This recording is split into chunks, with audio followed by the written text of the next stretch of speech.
Ça permet de vivre des trucs extraordinaires avec des émotions qui, comme on disait, effectivement, sont des vraies émotions.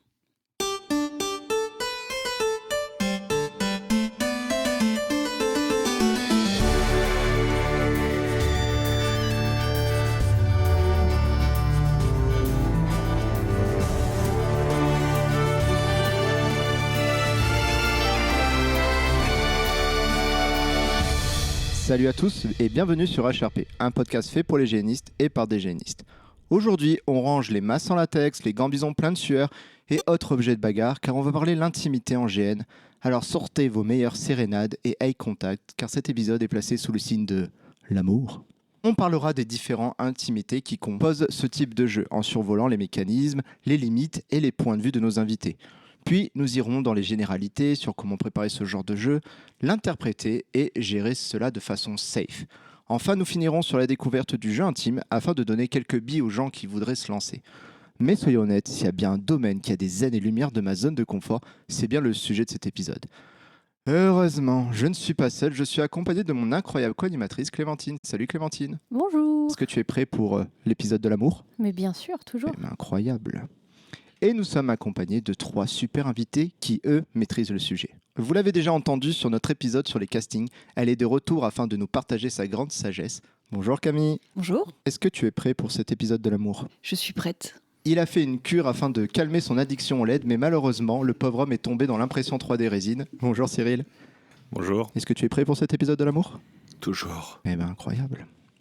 Et notre dernière invitée est une nouvelle tête chez HRP Podcast. Elle fait du GN depuis 2008, elle est joueuse, orga, responsable PNJ, scénariste et créatrice d'ateliers liés à notre hobby. Bref, on ne peut pas dire qu'elle ne s'investit pas dans la communauté. Rajoutez en plus une participation entre 10 et 20 GN par an et elle arrive à trouver encore du temps pour gérer son blog et sa chaîne YouTube, Clueless Cora, que nous avons chaudement recommandé dans l'un de nos épisodes. Bonjour Cora.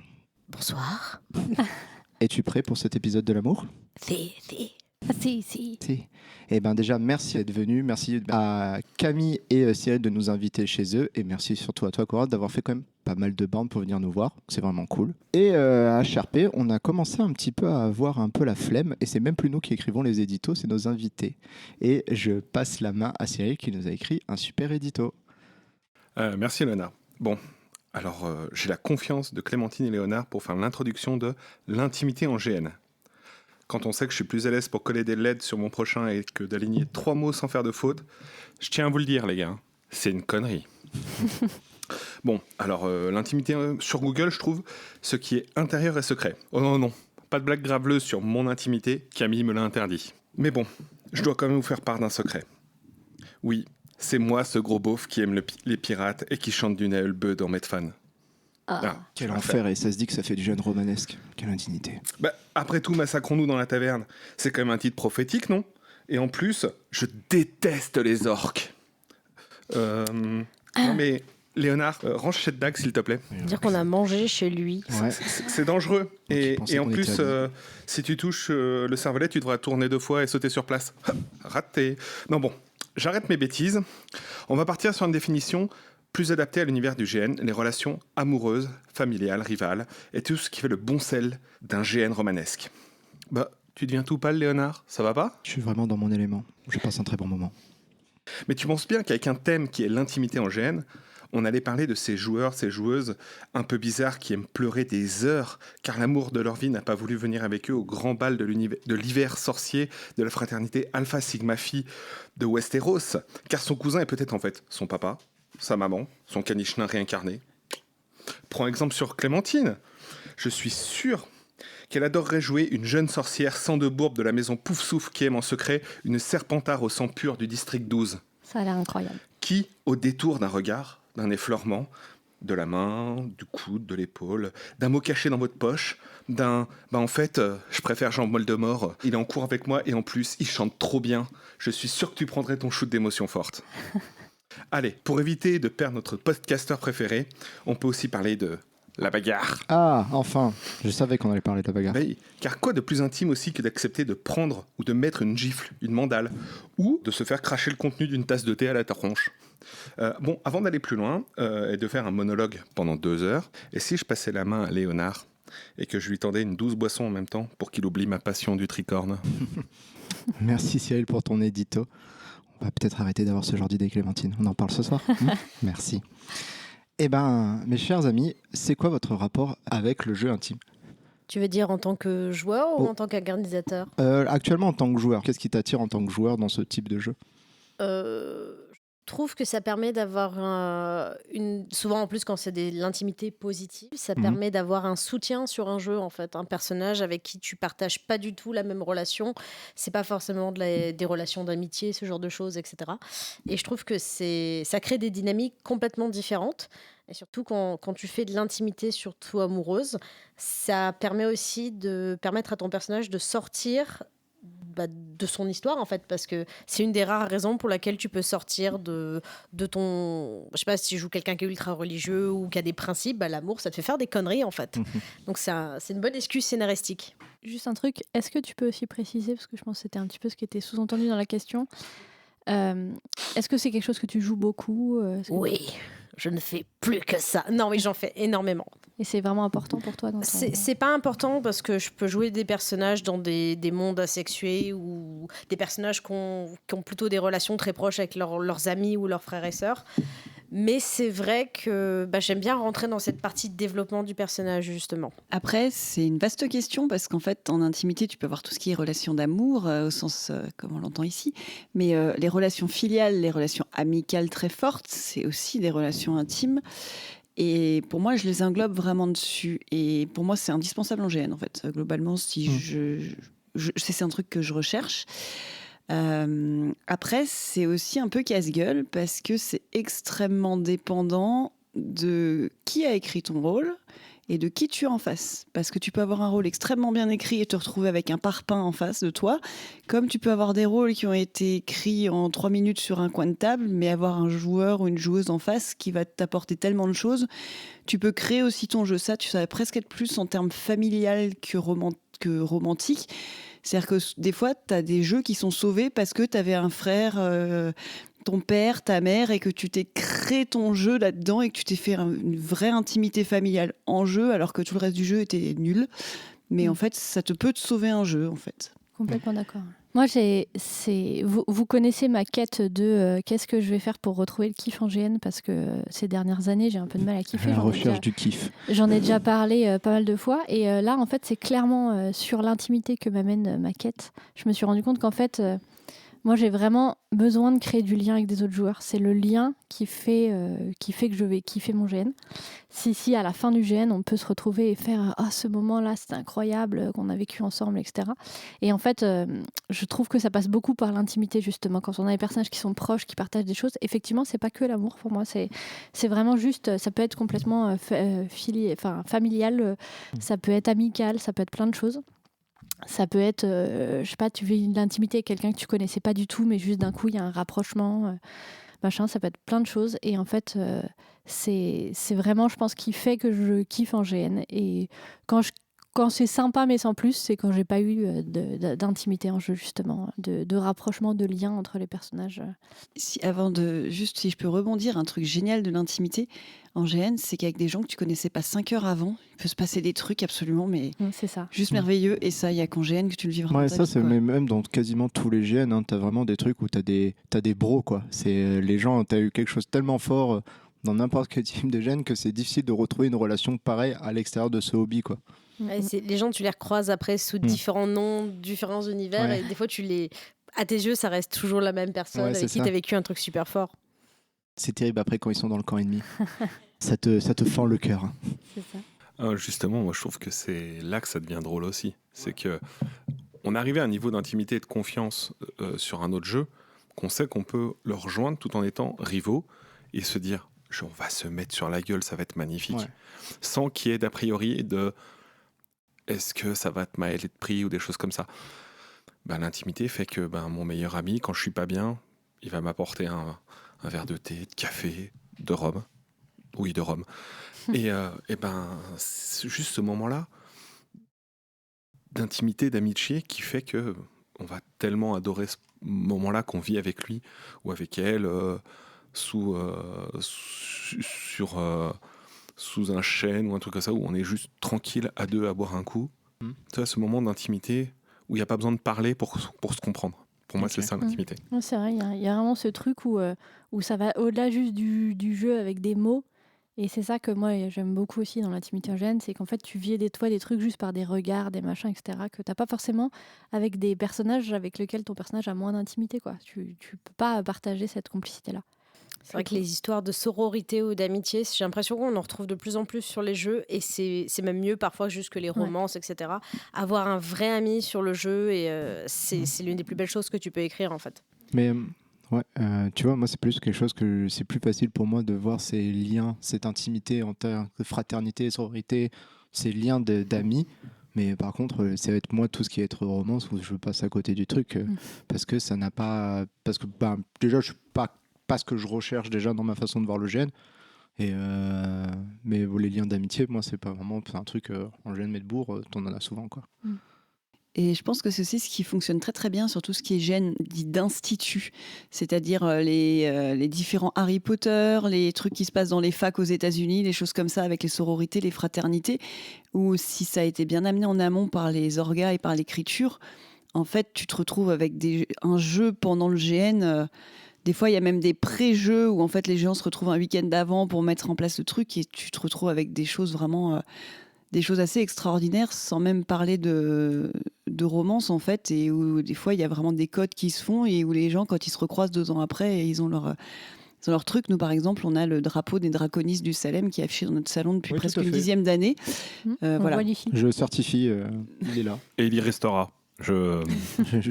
Donc on a un petit peu vu en intro. Là on va parler d'intimité émotionnelle, et ma question c'est qu'est-ce que vous englobez dans l'intimité émotionnelle ? Comme on disait juste avant, les relations familiales, amoureuses, rivales, tout ce qui va en fait te faire réagir émotionnellement, aussi physiquement, avoir des frissons, une colère noire que tu sais pas d'où elle vient, c'est tout ce qui va te générer vraiment qui va te faire battre ton petit cœur de géaniste.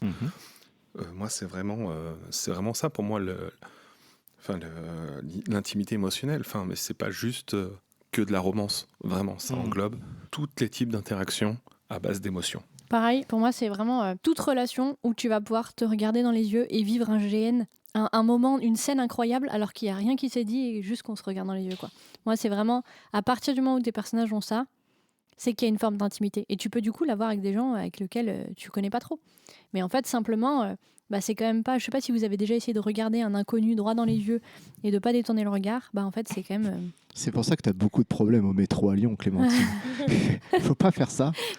Justement, tu vois, les gens ils trouvent ça bizarre, et moi je trouve que c'est ce qui, comment dire, c'est ce qui représente le mieux l'intimité émotionnelle. C'est si les personnages sont capables de passer des trucs juste en se regardant dans les yeux, c'est qu'il y a une intimité, c'est qu'il y a un truc. Moi je le représente comme ça. Donc effectivement, ça compte principalement l'amour. D'ailleurs moi, on va en parler, mais moi je kiffe faire des romances. C'est genre un truc que j'adore qui me... Ça va aller, Léonard. Je suis très très très fleur bleue, et donc du coup j'adore les romances dramatiques, etc. Mais ça marche aussi avec de l'amitié, avec de la rivalité même des fois. Tu peux avoir un ennemi avec lequel en fait t'es hyper intime, même s'il y a que des fions qui passent, quoi. Moi c'est vraiment ce genre. C'est pour le coup dans l'intimité, c'est vraiment l'intimité émotionnelle qui m'intéresse. De toute façon, tu peux pas avoir un bon ennemi si tu crées pas une relation d'intimité, parce que tu iras pas à fond. Et en fait, si tu arrives à avoir une vraie complicité entre les joueurs, tu auras des meilleurs ennemis en jeu, en fait. Complètement. Camille ? Alors, moi, en fait, c'est hyper vaste, mais pour moi, globalement, c'est autoriser l'autre à te faire vivre des émotions et t'autoriser toi-même à les vivre aussi, en fait. Pour moi, c'est vraiment ça. Voilà, parce qu'en fait, c'est mine de rien, d'une certaine manière, c'est extrêmement intime, parce que tu vas éprouver de la haine, tu vas éprouver de la colère, tu vas éprouver de la rage, tu vas éprouver de l'amour, tu vas éprouver de l'amitié, tu vas éprouver de la tristesse. Et à des niveaux, moi, à titre personnel, qui ai une vie un peu rangée et pas très, très palpitante, et j'ai envie de tant mieux, parce que j'ai pas trop de problèmes dans ma vie. Ça va aller. Je ne pense pas vraiment. Désolée Cyril, mais c'est pas ce que je veux dire, c'est que j'ai la chance dans tous les trigger warnings possibles, de n'en avoir vécu aucun. Mais du coup, ça permet de vivre des choses. En fait, c'est une espèce de catharsis, vraiment au sens où l'entendait dans les tragédies grecques, quoi. Ça permet de vivre des trucs que fort heureusement, très souvent, tu ne vivras jamais. Des fois, au contraire, qui sont absolument merveilleux et que tu ne vivras pas à cette intensité-là. Parce qu'à titre perso, au niveau émotionnel, je suis pas très très forte dans la vraie vie. Je suis très froide. Et en fait... Je confirme. Ça va aller, ça va aller, ça va aller. Ça va aller. Mais voilà, alors que je m'autorise des choses en fait en GN que je m'autoriserais pas dans la vie simplement parce que j'ai été élevée dans l'idée que les émotions ça se montre pas et que du coup dans la vraie vie je les montre pas beaucoup. Cora ? Moi, au contraire, ma vie, c'est de la merde. Donc... en fait, j'ai plus grand-chose à dire parce que vous avez bien relevé le sujet. C'est vrai que je suis d'accord avec vous que l'intimité, c'est vrai que les relations de rivalité, les relations d'ennemis, en fait, souvent, même dans les GN, on a tendance à sous-estimer ça en se disant que ça va se faire tout seul. Mais en fait, non, ça fait partie des choses les plus fortes qu'on puisse vivre. Et l'intimité en GN, c'est encore plus intéressant quand tu peux la développer envers des personnages qui ne sont pas censés être ensemble. Tu vois, par exemple, tu disais que Léonard, que tu n'aimes pas les romances, mais quand tu joues, par exemple, un couple de personnes qui sont mariées pour des raisons politiques ou autres, et que tu dois jouer ces gens qui doivent se supporter, ou alors qui ont genre traversé la tempête ensemble, mais qui s'aiment pas, tu joues des relations finalement qui sont où le moindre geste, même de tendresse, ou le moindre geste d'amitié, soudainement prend des proportions de dingue en fait. T'es pas obligé d'être dans le Scarlett O'Hara où tu tombes à la renverse quand tu te roules des pelles, etc. Juste comme disait Clémentine, si tu peux arriver à ce stade-là où tu crées quelque chose de fort avec l'autre, le moindre regard de l'autre côté d'une pièce, ça devient un soutien dans ton gène, en fait. Ou au contraire, le moindre regard te donne envie de tout brûler. Et Cora, c'est quoi tes limites dans ce type de jeu ? C'est quoi le moment où tu dis non mais là, on arrête ? Alors moi, mon problème, c'est que j'en ai pas. Non, j'ai un peu fait ma spécialité justement, donc surtout dans ce qui est lié avec le sexe en GN, et du fait justement de faire beaucoup de jeux à l'international, tout ce qui est question de nudité, de simulation, etc., sur de l'intimité physique, déjà, tu n'as quasiment pas de jeu. Et au niveau de la limite émotionnelle, j'ai envie de dire... tout est une question de calibration, mais tu n'as pas envie d'être vraiment en PLS. Mais tu peux aussi accepter que le fait d'être dans le mal après, ça fait partie de ton expérience, en fait. Donc, je dirais, j'essaye de ne pas tomber amoureuse parce que tu as toujours l'impression d'être amoureux en un gène. Ou au contraire, tu détestes quelqu'un après. Tu essayes de ne pas faire du parasocial, en fait. Tu as utilisé le terme calibration. Est-ce que tu pourrais l'expliquer pour toi, c'est quoi une calibration ? Alors, une calibration, ça peut être de personnage, ça peut être de culture. C'est le principe de se mettre d'accord entre individus en hors-jeu sur ce qu'on comprend d'une relation. Par exemple, ça peut être, imaginons que tu dois jouer, quelqu'un va jouer ta femme, tu vas te mettre avec cette personne sur le côté, en atelier ou autre, et tu vas décider comment est-ce que ces personnes vont interagir au quotidien. C'est quoi notre quotidien, comment est-ce qu'on se touche, comment est-ce qu'on se parle. Alors, c'est pas une question de révéler forcément les sentiments réels des personnages. Non, mais tu définis ton jeu, quoi. Tu définis ton jeu, voilà. Tu définis sur... après, tu peux le faire en transparence, hein, mais tu définis sur quoi on est OK, sur où on peut aller, à quel moment on peut arrêter, etc. C'est super important. C'est ultra important. Hein, c'est ça qui permet de vivre des expériences complètement folles, en sortant de là complètement indemne. Enfin, indemne. On l'est jamais vraiment, mais... Mais en tout cas... dans les meilleures conditions. Exactement. Camille, toi, tes limites en émotionnel, c'est pareil, j'en ai pas. En physique, on en reparlera après beaucoup plus. Mais en émotionnel, moi, je n'en ai pas trouvé encore. Et par contre, les questionnaires que nous envoient les orgas, c'est toujours que j'écris. Pour l'instant, je n'ai pas de limite que j'ai connue. Mais en fait, on est jamais à l'abri sur un truc très fort que ça nous tombe sur la tronche. Hein, donc voilà. Mais pour l'instant, il n'y en a pas. Ça fait quand même pas mal d'années que tu fais du GN, donc t'es jamais allé, on va dire, aux frontières, t'as jamais senti un moment où ça... Une fois dans une fiche perso, en lisant la fiche, en me disant, putain, ça va vraiment être chaud à jouer. Et en fait, au final, c'était beaucoup plus cru dans la fiche, ce qui arrive assez fréquemment d'ailleurs. Que ce qui s'est passé en jeu. Je suis tombée sur un super partenaire de jeu en jeu. C'était un peu à la Valmont-Merteuil dans un monde Harry Potter, donc c'était assez fun. Mais ce qu'ils avaient fait avant le jeu était assez atroce en fait. Mais par contre, du coup, en jeu, ça crée une énorme complicité avec comme concept de ne surtout pas se faire choper pendant le jeu. Et donc là, pour le coup, c'était un coup plus ou moins, et ça fait une intimité, une complicité absolument géniale pendant le jeu. Ok. Moi, à l'inverse de vous, des limites, j'en ai plein. Je suis une petite chose fragile émotionnellement. Principalement, c'est toute forme de trahison, en fait. Si on s'est calibré justement avant le jeu et que je sais qu'il va y avoir une trahison et que je sais que j'ai une intimité avec quelqu'un mais qui en fait il est en train de me manipuler par exemple, si je le sais en tant que joueuse, ça va parce que je peux rétablir ce lien de confiance avec le joueur à la place. Par contre, si j'ai pas eu l'occasion d'établir ce lien de confiance et où du coup, lui, et où du coup, la personne en face, elle aura pu me dire qu'il va se passer ça. Et donc, je sais que j'ai confiance dans le joueur, parce que je sais que le joueur n'est pas en train de me faire du mal. Là, ça peut vraiment être assez difficile à vivre pour moi. Donc, c'est principalement toute forme de trahison, quoi. Tu parlais tout à l'heure qu'il ne faut pas tomber amoureux quand on a des romances. Moi, ça me fait quand même toujours un peu ça. C'est pas vraiment de l'amour. Mais sur le coup, je suis clairement pas indifférente aux gens, enfin aux joueurs après, quand j'ai eu une romance avec eux pendant juste le temps du GN, tu vois, juste à la fin du GN. Mais j'ai remarqué ça il y a quelques temps. Genre, je peux voir des photos du personnage du coup et faire genre ah mon dieu, Crush. alors qu'en fait, je vois les photos du joueur après, il se passe rien. Mais en fait, de fait, mon personnage était amoureux de son personnage et c'est resté quoi. Et du coup, en fait, je suis hyper vulnérable. C'est-à-dire que quand je joue de l'intimité avec quelqu'un, je suis vulnérable à cette personne. Et si cette personne me fait si le personnage fait du mal à mon personnage, ça va m'atteindre beaucoup. Mais si j'ai eu l'occasion de créer une relation de confiance avec le joueur, ça va. En général, ça se passe bien. Après, justement, ce qu'on a tendance à oublier, c'est que le GN, à part quand tu fais du romanesque, où t'es vraiment, genre, tu dors bien, tu manges bien, etc., ou que tu fais des GN dans des châteaux, l'une des raisons pour laquelle tout ce qui est intimité aussi, c'est difficile à développer dans des gros masses LARP ou autres, c'est qu'on est vachement plus vulnérable en GN, on dort mal, on bouffe pas forcément bien, on peut pas aller aux toilettes quand on veut, donc c'est vrai que la moindre interaction négative peut forcément beaucoup plus prendre comment je pourrais dire ça, tu le ressens beaucoup moins bien, voilà, c'est ça. Et pour peu que tu aies tes règles en GN, alors là c'est l'enfer, là tu chiales pour un rien.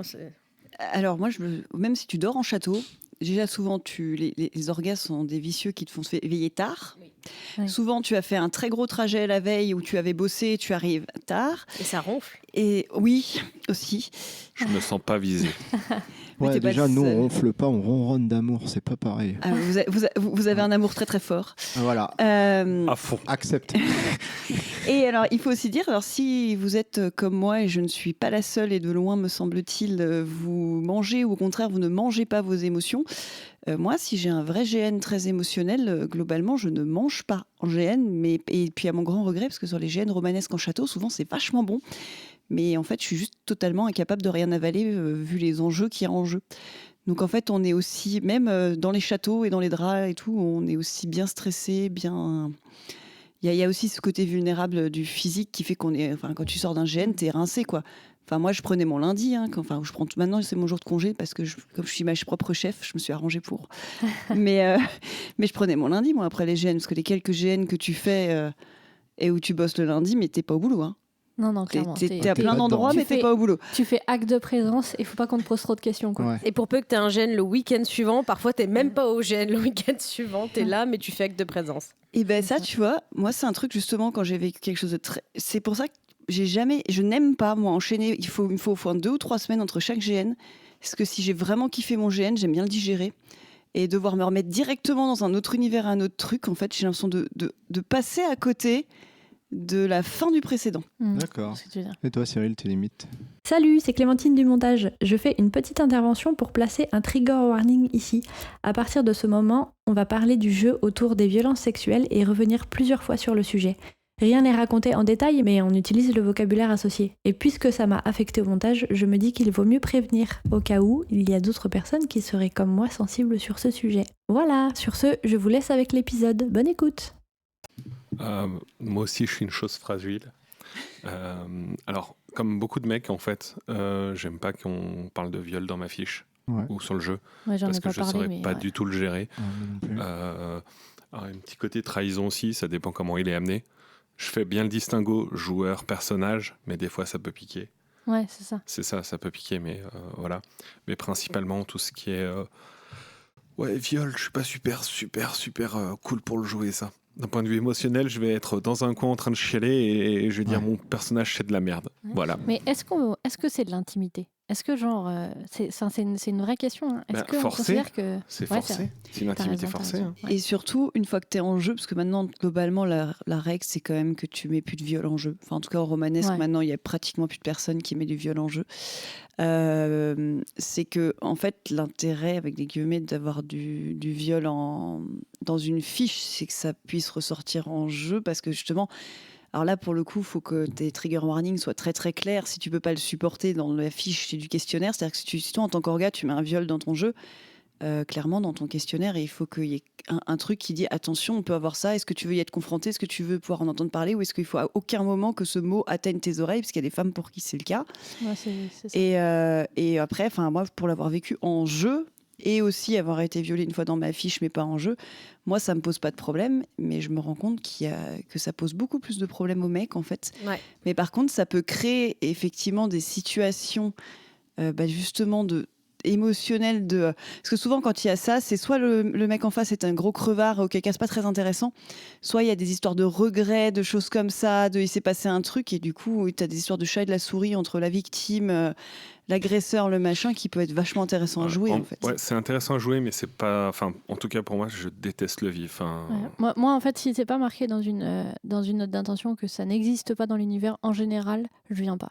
Ou alors, c'est que personne n'aille aborder le sujet, quoi que ce soit, mais le pire, c'est un orga qui va te dire non, et nous, on veut pas l'enlever dans l'univers, même si ça n'aura pas lieu en jeu. Je suis là. Non, pour moi, il faut que ça n'existe pas dans l'univers, parce que c'est vraiment un truc extrêmement, extrêmement triggering pour moi, pour le coup. Donc, j'en ai pas parlé, mais c'est vrai que ça rentre dans les noms pour moi. Après, tu as Vraiment. aussi des gens qui vont pas te parler de viol en GN, mais il y a une question d'oppression sexuelle des personnages qui est quand même super présente. Tu vois, je donnais l'exemple tout à l'heure du couple qui est marié de force politiquement.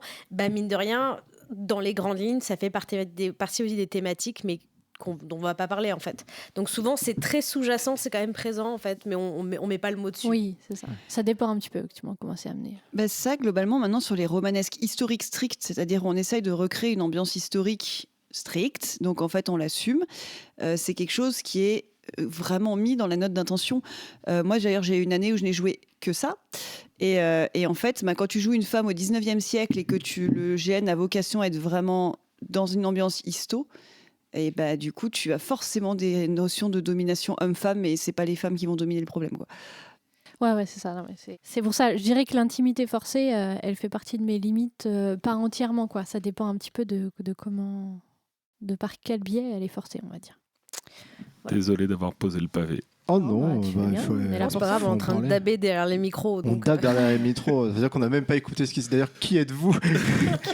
Sortez de chez moi, on est chez le. Ça devait être ultra important, mais dès que c'est important, je saute le truc de toute façon. C'est mon côté, l'avantage du Medbourg. Qu'est-ce qui vous plaît dans ce... je sais pas, on peut le dire, qu'est-ce qui vous plaît vraiment dans ce jeu? Pourquoi ça, vraiment, c'est quelque chose que, toi, comme tu l'as dit, c'est quelque chose que tu joues beaucoup, qui te plaît énormément. Toi, Clémentine, c'est devenu ta quête de la recherche de ce jeu. Qu'est-ce qui vous plaît dedans? Qu'est-ce que... plus que autre chose, quoi? le réalisme en fait. Ouais. Les vraies relations que tu crées avec des gens. J'ai pas envie de vivre un truc superficiel ou... Enfin, tu sais, c'est un peu comme les histoires des gens qui ont été bloqués dans un ascenseur pendant une demi-heure et qui sont tombés amoureux. Enfin, tu vis des choses... Enfin, c'est le condensé d'une vie en 2 jours. Il t'arrive des trucs tout le temps. Tes personnages ont la shkumun. Enfin, sauf si c'est un jeu qui est en slow play. Et c'est normal que tu as envie d'avoir des relations d'amitié, de haine. Tu vois, c'est comme n'importe quel huis clos dans les faits. C'est qu'il y a des gens, au bout d'un moment, tu peux plus les tolérer. Il y a des gens qui deviennent tes meilleurs potes. Et l'idée de vivre des choses comme ça et de rester en... Ça fait un jeu en introspection. Moi, je déteste ça. Je déteste l'introspection en GN. J'aime pas jouer des parias qui ont personne à qui parler, justement, parce que pour moi... même si je sais qu'il y a des GN qui se font tout seuls, comme il y a des JDR solo, c'est pas l'expérience que je cherche. J'ai besoin d'avoir du contact avec les gens, que ce soit des contacts négatifs ou ultra positifs. Et tu vois, j'aurais du mal à jouer, par exemple, des guerriers qui s'en vont à la mort sans savoir qui est le mec à côté de moi, en fait. Ouais. Ouais, je vois ce que tu veux dire. De pas savoir que t'as au moins un pote dans la Légion ou un truc comme ça. Moi, je suis assez d'accord avec le côté réalisme. C'est-à-dire que, en fait, le truc, c'est que je pense qu'avec le temps, je suis devenue un peu blasée des quêtes et des machins et des trucs où, en fait, je vois tous les artifices du GN quand je vis un truc et du coup ça me fait pas énormément d'émotions, pas comme au début, les premiers gènes que j'ai fait, des émotions elles étaient incroyables juste parce qu'il y avait des zombies quoi.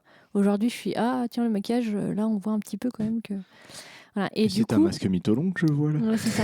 Et en fait, je trouve que justement l'intimité, les liens qu'on va créer entre les personnages, là c'est un truc qui est vrai en fait. Enfin, je veux dire, certes c'est des personnages qui sont inventés, mais en fait ça change rien que ce qu'ils sont en train de vivre. C'est un truc fort, c'est un truc vrai, et que en fait on incarne ce truc-là.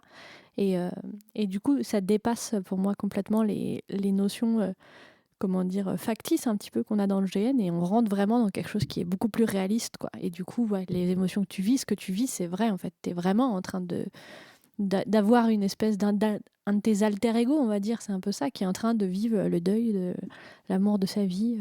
Perso, moi, c'est tellement un besoin que même dans mes parties de JDR, genre j'ai une partie de Donjons et Dragons, j'ai fini par dire au MJ, mais attends, on est des gens qui marchent pendant des mois sur la route. Pourquoi est-ce qu'à un moment donné, on va pas faire juste une partie où on parle autour du feu? Et au fait, toi, t'as des frères et sœurs, au fait, toi, t'es marié. Enfin, je ne consens pas qu'on joue des gens qui puissent vivre des aventures de fous, qui parfois dans nos BG se connaissent depuis des années, etc. Et à aucun moment donné, on va pas se regarder pour discuter, quoi. Puis forcément, y a des choses sur lesquelles on n'est pas d'accord. Enfin, tu joues des individus, tu joues pas des cônes. Ouais, c'est ça. Moi, je sais que j'ai fait une partie un peu de Pathfinder, alors où c'est un système où tu es là, tu ouvres la porte, tu pètes les monstres et hop, tu continues. Mais je jouais avec un peu des vieux de la vieille qui étaient limite à l'entrée de la porte en disant mais est-ce que ça vaut vraiment le coup parce qu'on risque quand même de mourir. Moi je sais que j'ai des enfants qui m'attendent à la maison et résultat, c'était vraiment trop drôle quoi. Ouais, ça apporte de la trucs profondeur. Plus intéressant. Ouais. Camille? Moi, j'ai déjà dit un peu avant, donc Ouais. je vais me répéter. Moi, c'est vraiment vivre les émotions que j'aime beaucoup. Et c'est des émotions, même si elles sont réalistes, que comme je disais, je ne vis pas en vrai. Parce que j'ai beaucoup de chance, c'est que je n'ai pas un amant qui me trahit en m'accusant devant mon mari. Je n'ai pas une fille qui fait tellement de la merde que du coup, elle me met dedans. Et puis, j'ai jamais été violée Pas par mon encore. frère. Et puis, enfin voilà. Donc... C'est un garçon. Ouais, c'est vrai. Donc, voilà, globalement, ça permet de vivre des trucs extraordinaires avec des émotions qui, comme on disait, effectivement, sont des vraies émotions. Est-ce que vous avez des exemples marquants de relations intimes et émotionnelles? On a combien de temps? Ouais, j'allais dire. Non, on en prend une seule si c'est possible pour ce passage-là. Je pourrais parler d'un jeu qui ne se rejouerait pas, mais Kaya va gueuler. Non, mais vas-y, j'ai le seum, mais c'est pas grave. Moi, sinon, je peux parler d'un jeu, mais je ne citerai pas parce que je ne sais pas s'il va se faire rejouer. Donc, en fait, je jouais de toute façon, en gros, on était dans un RM, donc ça va déjà donner le nom du jeu presque. Et je me demande de ce que c'est. Voilà. Non, et en gros, moi, je jouais la femme de l'ambassadeur anglais, qui avait comme amant l'ambassadeur français, que personne ne le savait, que j'étais en train de me rabibocher avec mon mari, parce que notre fille faisait n'importe quoi et était sur le point d'aller se faire fouetter parce qu'elle avait voulu coucher avec le fils du sultan. Et mon amant avouait à mon mari. Et du coup, j'ai eu des scènes absolument monstrueuses avec la valide sultane qui va arriver pour aller au thé. C'est le seul moment où tu vois les hommes. Smile ladies, moi j'avais envie de lui dire, mais tu sais, tu peux te le mettre, ton sourire. Mais voilà, et c'était un jeu où en fait, j'ai mangé du début à la fin. Pendant le thé, j'avais mon mari d'un côté qui m'envoyait des regards noirs et des poèmes. Moi, j'envoyais des poèmes d'amour. Il m'envoyait le truc déchiré avec la réponse pas très aimable en face. J'avais mon amant qui me regardait avec des yeux de chien battu juste après m'avoir dit qu'il allait se suicider. Et voilà. Et donc, celui-là, j'ai un peu mangé quand même, assez fort. Moi, j'ai un exemple de relation qui, pour le coup, justement, n'est pas de l'amour. C'était une relation maternelle que j'avais avec Isobel. Je pense qu'on en a déjà parlé, où je jouais sa fille complètement sous l'emprise de sa mère. Et mon personnage n'avait même pas pu vraiment grandir mentalement, tellement sa mère avait l'emprise complète en fait sur son personnage. C'est Isobel qui jouait ma mère. Et en fait, j'ai trouvé ça hyper intéressant parce que c'était une forme d'intimité justement où en fait j'étais 100%, mais à 1000% dépendante de quelqu'un d'autre. C'est-à-dire que je ne pouvais rien faire par moi-même. Mon personnage allait juste suivre sa mère et faire tout ce qu'elle dit et machin. Et en fait, c'est un espèce de lâcher prise comment dire, qui, sans parler du côté sexuel, je pense, peut se rapprocher un petit peu de ce que vivent les gens qui font partie de la communauté BDSM. C'est-à-dire que tu es à 100%, comment dire, sous le contrôle de quelqu'un. Et en fait, j'ai trouvé que c'était une forme d'intimité qui était hyper intéressante, que j'avais pas forcément que j'ai pas forcément vécu dans d'autres GN, quoi. J'ai vécu de l'emprise, j'ai vécu des trucs comme ça dans d'autres GN, mais cette forme de soumission, mais qui n'est pas subie, en fait. Mon personnage, je ne voyais pas de problème avec ça. C'est encore une forme d'intimité différente, que j'ai trouvé hyper intéressante. Voilà, donc ça m'a marqué. Je vais essayer de suivre du coup, parce qu'on a une histoire d'amour, une histoire familiale. Moi, je vais raconter une rivalité que j'ai eue avec une autre joueuse sur le GN Conscience, donc, et le GN Westworld qui se joue à Fort Bravo en Espagne. Et pour ceux qui ont vu la série Westworld, il y a un personnage dedans qui s'appelle l'homme en noir, qui est une espèce de saloperie monstrueuse et complètement sadique. Et dans la version de Westworld, dans le GN, ils ont donné ce rôle-là à une femme. Ouais. Et moi, j'étais un peu le pendant, on va dire, positif. Et la joueuse était monstrueuse. Enfin, elle faisait les trucs les plus infâmes, les plus sadiques. Elle a même répugné des joueurs avec les trucs qu'elle a fait. Et c'était super intéressant, justement, de jouer quelqu'un qui était désigné pour être ton ennemi, avec 3 jours de tension terrible où on s'est fait vraiment les pires crasses, où il y avait des moments où on pouvait rien dire, juste se regarder, et c'était vraiment de jouer la haine. Et je veux dire que ça a fait aussi une fin qui est assez violente dans ce GN. La conclusion, justement, où tu joues des gens qui se détestent mais qui ont été amis avant, etc., où tu finis par tuer la personne qui a été ta meilleure amie, et alors que c'est la personne qui t'a pourri la vie depuis 3 jours, mais tu chiales toutes les larmes de ton corps, en fait. Alors que tu t'es balancé des fions et des trucs horribles pendant 3 jours, en fait. Tu ressens le vide, en fait. Voilà. C'est quelque chose tu t'enlevais un truc de toi. Exactement. Quoi. Et c'est vraiment lié à la fois, tu joues cette libération et tu joues le côté, mais tellement de gâchis dans une relation de 2 personnes qui auraient pu être extraordinaires l'une pour l'autre. Et il n'y a aucune connotation sexuelle, il n'y a aucune connotation amoureuse. À la base, c'est juste 2 individus. Et de jouer sur cette amitié qui vire vraiment, mais complètement au drame, j'ai trouvé que c'était vraiment sublime, en fait. Ok, ça doit être assez cool, même impressionnant à vivre, quoi. Du coup, on a eu amour, famille, gloire et beauté, rivalité. Je vais proposer un peu d'amitié. Par exemple, c'est sur un jeu, je vais essayer de spoiler parce qu'il risque d'être fait. C'est sur un jeu un peu médiéval fantastique. Ça va parler vraiment de free play, où il y a une joueuse. J'étais orga. Il y a une joueuse qui a dit, en fait, lui, il a été comme mon papa. Du coup, elle m'a présenté à son amoureux. Ouais. C'était la reine, et elle, c'était son protégé, enfin, son chevalier servant. Et on est allé se balader. Et bon, alors, j'avais pas le temps de ça, mais la joueuse m'a dit, tu peux venir. Donc, tu y vas. Tu marches avec eux dans ces putains de marches de château qui sont super hautes et qui s'arrêtent pas. Et quand je suis arrivé en haut, le joueur s'est mis à genoux, m'a porté à témoin et a fait sa déclaration d'amour. Seuls les oiseaux et la reine étaient là. Et il a fait une déclaration magnifique où toi tu fais waouh, je suis témoin de tout ça, j'ai juste envie de chialer tellement c'est beau. C'était magnifique, franchement. J'étais vraiment emporté avec eux. Ils m'ont emmené, ils m'ont happé. J'ai fait waouh, c'est ce que j'attends d'un GN romanesque où il y a de l'émotion, tout ça. Et le plus drôle, c'est qu'après, il y a Pipo et Molo qui sont arrivés en faisant pom pom pom pom pom pom pom pom. Vous étiez où? J'ai senti que le chevalier servant, il allait servir de son épée, pas pour jurer là, mais pour buter les deux, quoi. Donc j'ai eu tout ça en l'espace d'1 quart d'heure. Voilà. Ouais, c'est fort. Ok. Qu'est-ce qui ne vous plaît pas dans l'intimité émotionnelle? Moi, il y a qu'un seul. Je vais pas dire que ça me plaît pas. Il y a un seul aspect négatif qui est le random de la personne en face. Oh putain, oui. Ouais. C'est le seul. Parce qu'en fait, Qu'est-ce que t'entends par le random? C'est le poker face quand tu fais une scène. Le joueur parpaing. C'est le joueur parpaing, quoi. C'est-à-dire, moi, j'ai eu une relation absolument qui était écrite de manière merveilleuse dans une fiche, dans un jeu qui était merveilleux avec toutes les émotions possibles. Et c'était un jeu où il y avait quand même des trucs à faire. C'était pas que on se regardait dans le blanc des yeux et on se chantait des amourettes. Et en face, j'avais un gamiste. Et quand je lui ai dit que j'avais trahi sa meilleure amie de la pire des manières possibles, ça a été oui, mais là, il faut absolument qu'on aille faire tel truc parce qu'il faut le faire avant telle heure. Alors que j'étais censée être la personne que ouais, voilà. T'as joué le jeu, Cora. Voilà, et qu'en plus, j'ai vu les autres joueurs des autres sessions qui avaient joué ce personnage. Ça a encore plus fait mal à mon petit cœur.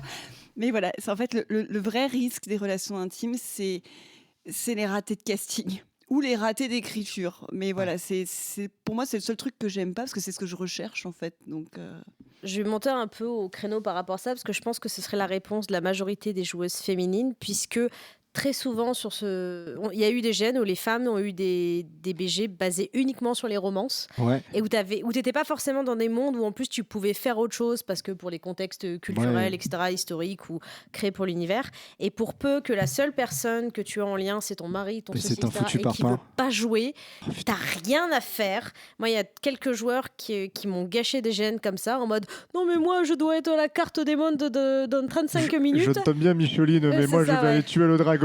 C'est ça. Et toi, t'es en mode genre, mais mon aimé. Non, il a pas le temps, le mec. En fait, il doit aller Micheline, combattre. tu casses les couilles, là. Tu vois Voilà. bien qu'il y a le dragon, là. Exactement. Et toi, tu finis par être les pieds sur la glacière et tu joues Animal Crossing parce qu'en fait, t'as rien à faire et tu peux même pas aller créer ton propre jeu. Ouais, c'est Parce qu'en terrible. fait, ton jeu, c'est t'es une épouse ou t'es ceci et t'es cela. Et il y a pour peu en fait que je pense qu'il y a beaucoup de gens qui rejoignent des GN et qui sont pas capables de dire je ne veux pas de romance parce qu'ils ont envie d'être sélectionnés. Ouais. Et sauf qu'en fait, ils sont nuls à ça, ils sont mal à l'aise avec ça et ils se disent on va pas le jouer. Mais en fait, ça fait chier les gens quoi. Si tu veux pas Et faire de le problème, romance, c'est tu que le tu dis. peux même pas chercher ton jeu parce que c'est pas cohérent avec ton Oui, personnage, voilà. en fait. C'est ça, tu peux Ah, pas c'est dire l'enfer. puisque c'est comme ça, je vais faire une ligue d'Amazon, on va se cramer le nichon, on va les non, tu peux pas, Non, tu te tu fais peux pas. chier dans ta robe et tu fais que ça. Bon, sur celui-là, j'avais de la chance, j'avais autre chose à faire. Heureusement. C'est pas toujours le cas. Je sais, j'en ai eu d'autres où c'était pas le cas, mais c'était pas aussi marquant, et puis c'était moins récent, donc ça m'a moins marqué récemment. Moi, Du coup, j'ai jamais eu le. Pardon, pas de souci. J'ai jamais eu le cas personnellement, mais c'est un truc qui me fait peur et où je sais que c'est arrivé à des gens. Il y a des gens avec qui on a le feeling et il y a des gens avec qui on l'a pas du tout. Et on voit ça dans les acteurs quand ils jouent des comédies romantiques. Il y a des acteurs où la chimie marche pas entre les deux et où du coup, même si c'est des excellents acteurs, et en fait, quand tu regardes la scène, ça prend pas, ça marche pas quoi. Et moi, ça c'est un truc qui me fait un peu peur, on va dire entre guillemets, c'est d'un jour avoir ce truc-là où t'as des BG hyper intéressants, mais où en fait juste le joueur en face, c'est pas que tu l'aimes pas ou quoi, mais c'est juste il y a pas Donc, un l'alchimie feeling, quoi. qui fait que ça prend quoi. Et ça m'est arrivé de faire ça pour des relations qui étaient très superficielles, donc j'ai peur que ça arrive un jour pour une relation qui est censée être forte. Et du coup ça rejoint un petit peu l'aléatoire de la personne en face, qui n'est pas forcément que la personne va pas le jouer, machin truc et tout, mais juste il y a des gens avec qui ça va pas matcher du tout quoi. Alors moi j'ai eu les deux, hein. La joueuse et le joueur parpaing. Honnêtement, les poser, les bétonner dans un coin, j'aurais préféré à mon jeu. Ça fait des bonnes fondations. Ouais, ils bougent pas trop. Ah, c'est bien ça. J'ai eu aussi le fait que moi j'ai pas le feeling avec la personne. Vraiment me dire, mon jeu, j'y arrive pas. Ouais. Mais tu te concentres sur le personnage et ce qui est amené. Tu peux toujours trouver quelque chose. Si la fiche était bien écrite, dans ce cas-là, elle était bien écrite. La romance, elle était bien écrite. On a pu jouer. Après, moi, je vais pas en gêne pour tomber amoureux. J'aime jouer des romances, mais je ne tombe pas amoureux. Il y a toujours un moment où je me dis, c'est une joueuse en face. C'est un joueur en face. C'est pas, oh, c'est l'amour de ma vie. Non, faut arrêter. C'est pas ça du tout. Et pour moi, le vrai problème, c'est le refus de jeu. C'est la personne qui va se dire, oh, en fait, non, j'ai pas envie de jouer ça avec toi. Ouais, mais mec, meuf, tu me flingues 50% de mon jeu. Voir tout. Voilà, ouais, voir tout. Ouais, clairement. Et j'ai essayé d'être gentil. Mais du coup, tu te retrouves à te faire, moi, j'allais me faire une bière, j'ai joué à Animal Crossing, je vais au QG Orga. La prochaine fois, on joue à Animal Crossing Ça fait beaucoup de gens les pieds sur la glacière à jouer à Animal Crossing. Le problème en plus, c'est qu'en romanesque, il n'y a pas de glacière. Et t'as pas le droit de sortir ton téléphone, t'as pas d'endroit où tu peux te mettre. T'as juste à te tourner. C'est en tenue Premier Empire, tous devant Animal Crossing. Là. Je vois la scène, je fais wow. Clairement, qu'on soit bien d'accord, quand je dis qu'il y a des gens avec qui t'as pas le feeling, c'est clairement pas une excuse pour pas faire le jeu. Hein. Pour moi, je suis d'accord avec vous. Tu le fais quand même, c'est juste que ça va pas rendre aussi bien, entre guillemets. Alors, tu fais le minimum Ouais, mais syndical. tu ça, prends en sur fait, toi tu le quand fais même, quand tu même. peux. Tu sais que, Tu le fais quand même, tu bloques pas le jeu en fait. ça m'est déjà arrivé où je me suis dit, putain, j'ai pas du tout le feeling. C'était avec une joueuse. La joueuse, ça passe pas. Ça passe pas, j'y arrive pas. Elle me traite comme un connard. Elle me dit, ça va se passer comme ça, tu fermes ta gueule. J'ai fait, on va s'amuser. Ah, j'ai retourné la tête de la joueuse au moins 6 fois. Mais au moins, le but, c'est que je l'ai aussi amené dans l'endroit où je voulais jouer, c'est-à-dire accepte le jeu et ne le dicte pas. Accepte, c'est un échange. Le jeu en romanesque, tu apportes des choses et la personne en face t'en apporte tout autant. C'est même pas qu'en romanesque, pour moi, Ouais. c'est dans tout type de jeu. On est là pour apporter du jeu à l'autre. Hein. C'est ça. Et du coup, quand j'ai réussi à mettre ces bases-là, alors que le feeling passait pas, on a réussi quand même à s'amuser. Le but, c'est de trouver un équilibre. Mais c'est vrai que si tu as un joueur ou une joueuse, mais qui est un parpaing, qui refuse de jouer, la bétonnière est là. Ah bah ouais. Et après, en fait, tu peux aussi avoir des personnes avec qui le feeling passe pas énorme parce qu'il passe pas énorme. Mais comme tu sais que la personne n'y est pour rien, tu peux toi lui amener du jeu. Moi, ça m'est arrivé sur un jeu où j'avais un jeune joueur, donc il avait du mal en fait lui, et c'était pas de sa faute pour le coup, c'était son premier jeu. Bah, du coup, j'ai essayé moi de le jouer à fond pour lui, et en fait, lui à la fin, par contre, il était super content d'avoir vécu ça, d'avoir vu ce que ça faisait. Et au moins, toi, tu te dis, bon, après, comme dit, c'était pas un jeu où j'avais que ça. Mais au moins, tu te dis, au moins, tu as amené du jeu à quelqu'un. Et puis, comme dit lui, il y était vraiment, c'était pas juste parce qu'il avait envie d'aller chercher le machin au fond du truc. C'est juste parce que tu sentais qu'il était très maladroit, qu'il osait pas. Et puis, que ça va aller mieux après, quoi. Personnellement, moi, Pardon. Non, vas-y. Personnellement, moi, ma peur, c'est les gens qui ont peur d'être sérieux.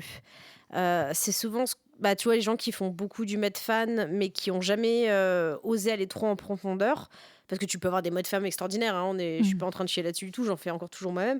Mais il y a ce côté où, genre, ils sont mal à l'aise d'avoir des moments sérieux. C'est le genre de personne qui va te sortir un c'est pas faux quand c'est pas du tout le moment. Ouais, alors que c'est blague, pas obligé de passer par l'humour parce que. Exactement. Et le problème, c'est sortir du côté sérieux. Mais ça te gâche ton jeu. En fait, à un moment donné, moi, il y a des gens, j'ai dû les choper, je dire, écoute, si t'as un problème avec ça, si t'as un problème avec tes propres émotions, gâche pas le jeu des gens, en fait. Et il y en a beaucoup qui sont comme ça, où c'est un mécanisme d'autodéfense et où ils vont justement essayer de court-circuiter les scènes. Et en fait, moi, j'ai fini. Maintenant, je prends le parti de les prendre sur le côté pour dire, écoute, si t'es pas bien avec ça, tu t'arrêtes de jouer sur cette partie-là, on joue plus là-dessus, mais ne gâche pas le jeu, parce que c'est pas drôle, en fait. J'en ai ras le cul d'entendre des trucs de Nullbuck ou de Camelot, en fait. J'ai pas signé pour ça. Et il y a beaucoup de gens, au début, c'est leur...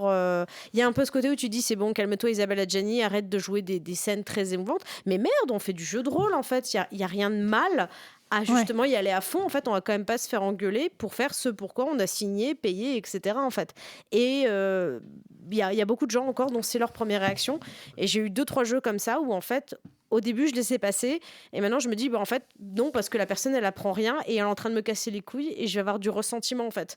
Donc maintenant, je chope les gens pour leur dire, c'est chiant, en fait, arrête. Puis vu qu'elle est sur elle essaie de se protéger, elle se rend pas compte de ce qu'elle fait, parce qu'elle essaie d'abord de se protéger, elle, du truc, en mode par le biais de l'humour. Quoi. Non, mais en fait, c'est ça, effectivement, faut pas prendre des rôles dans lesquels il y a de l'intimité. Si tu... Ça, je suis d'accord. Après, il faut bien commencer quelque part. Oui. Mais si tu te rends compte que c'est compliqué, au lieu d'essayer de dédramatiser entre guillemets et de sortir du truc, juste là tu sors du jeu, tu calibres avec le joueur en face en mode je suis désolé, j'arrive pas à jouer ça, on trouve des solutions, tu vois. Ouais. Après, ça c'est l'avantage du romanesque strict prout casting, c'est que globalement, quand tu fais un brief qui était des joueurs nouveaux, tu leur dis. Ça c'est clairement dit que moi, dès que j'ai des nouveaux joueurs, c'est clairement dit au brief, et que en général, ça ils vont le faire une fois. Parce qu'en fait, derrière, en tout cas, dans le romanesque strict, tout se sait très vite. Donc, celui qui a pourri le jeu comme il faut d'un des autres parce qu'il est infoutu de se mettre dedans, parce qu'il fait n'importe quoi, celui-là, il va pas rester longtemps, en fait. Après, moi, sans parler de jeux intimes, ça m'est déjà arrivé de faire du refus de jeu sur un GN à l'époque où je ne savais pas que je ne voulais pas jouer de relations en lien avec les violences sexuelles, enfin, où je voulais pas jouer de jeu en lien avec les violences sexuelles, et que mon BG en était ultra blindé. Et en fait, j'étais malade en plus, je pouvais pas, je sais pas si j'en ai déjà parlé. Bref, en fait, tu te sens tellement mal d'avoir bloqué le jeu que, comme tu le dis, tu le fais une fois, quoi. Tu le fais une fois, pas deux, parce qu'en fait, après, tu te sens comme une merde quand t'as fait ça. Ouais, mais en plus, là, tu le fais comme ça. Je pense que tu t'as expliqué aux orgas, t'as expliqué aux autres joueurs en leur expliquant qu'en fait, t'avais pas anticipé parce que voilà. Moi, là, je te parle vraiment de ceux qui, en fait, en ont plus ou moins rien à faire et ça se voit vite. Et quand je te dis que tu le fais qu'une fois, c'est parce que tu seras pas recasté, en fait. Ah oui. Et les noms circulent. Oui, le sachoir est une arme. Moi, je rajouterais un truc que je sais pas si je dirais que j'aime pas, parce qu'en fait, je crois que ça fait... C'est un peu horrible à dire, mais je crois que ça fait un peu partie des trucs que je kiffe un peu, quand même. Mais en même temps, c'est négatif. C'est que je trouve la thérapie ou non, en fait, je trouve que le jeu d'intimité émotionnelle, c'est le jeu qui me fait le plus bleed. C'est-à-dire qu'il y a le plus les moments où moi, après en tant que joueuse, je vais être pas bien. Ou alors, des fois, c'est pas que mon personnage fasse pas vraiment du bleed, parce que c'est pas que mon personnage va pas bien, mais c'est que, par exemple, si je joue des romances ou des amitiés ou n'importe quoi, une intimité très forte, et quand le jeu se termine, j'ai un peu, alors ça reste léger, mais ça m'est déjà arrivé d'avoir un peu comme le cœur brisé. parce que je verrai plus le joueur, par exemple, avec qui j'ai vécu. Enfin, pas le joueur, mais le personnage, en fait. Parce qu'encore une fois, le joueur, ça fait pas ça sur le joueur, ça fait vraiment ça sur le personnage. Et donc, c'est quand même un peu chiant que je me rends compte que c'est assez lié, quoi. Ça peut facilement m'arriver avec l'intimité émotionnelle. Et c'est un peu négatif. Mais en même temps, je pense que c'est aussi le symptôme du fait que je kiffe jouer ça. Donc je sais pas trop si je dirais que c'est un truc que j'aime pas. C'est une parenthèse, c'est un moment que tu as vécu avec une personne et que tu pourras plus jamais rejouer. C'est ça. Tu te retrouveras peut-être dans la même configuration, ce sera plus jamais pareil, quoi. Le ventre qui se tord et plus envie de manger, enfin l'effet cœur brisé, quoi. Et ça me fait ça régulièrement, quoi, après du jeu émotionnel. Léonard change de couleur à chaque question. Non, mais moi après je la récupère le lundi et toi t'es à côté, tu fais moi je ne comprends pas ce qui se passe. Mais encore, toi tu vas pas jouer les jeux, mais moi j'ai un grand classique qui est Cyril qui joue les jeux avant moi et qui du coup a son bleed, parce qu'il a toujours un bleed, a 40 milliards de trucs qui tournent dans sa tête à 10 000 à terre, mais qui n'a pas intérêt à me dire quoi que ce soit, parce que moi en général je joue la session d'après ou juste après, donc ça me spoil, tu peux même pas t'en parler. Tu dois garder ton bleed d'une bonne semaine. Moi, je suis une éponge émotionnelle. Il y a des bleeds, je les garde un mois. Mais déjà, je me suis toujours pas remise. Hein. Ouais. Moi, ça va, je peux dire à Léonard, mais tu te rends compte, nos personnages, ils se sont jamais dit qui s'aimaient. Et moi, je suis là à côté, je comprends tellement. Dit-il en latexant son épée. J'ai ressenti ça quand j'ai perdu ma première Kalimacile. Moi, je voudrais juste préciser un truc, parce que tout à l'heure, on parlait des joueurs en face. Quand on dit des refus de jeu, des choses comme ça, on ne parle pas de la qualité du jeu. À aucun moment, on demande de l'acteur studio, de la personne en face. Moi, je voudrais juste le préciser, parce que bien raison. Ça fait vachement hyper condescendant, en mode, moi, si j'ai pas Leonardo DiCaprio en face, de toute façon, ça m'intéresse pas. Non, c'est du déni de jeu. C'est vraiment le déni de jeu. Et ce que tu amènes à la personne... Et en fait, t'as pas besoin d'être un super acteur. Si on sent que tu as envie d'échanger, et si la personne en face a envie d'échanger, ça se sent tout de suite et ça se fait, quoi. Donc moi, je vais juste préciser ça parce qu'en fait, ça faisait un peu en mode, oh là là, si le mec, il a pas un Molière, il sert à rien, quoi. Non, t'as raison, ça n'a rien à voir avec la qualité de jeu. Ça, d'ailleurs, ce qui est bien avec le GN international, c'est que ça t'apprend les différentes cultures de communication des pays.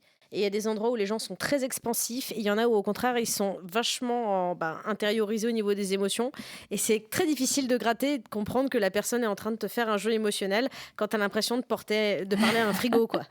Donc tu apprends justement je vis avec une Strasbourgeoise. Attention à ce que tu vas dire.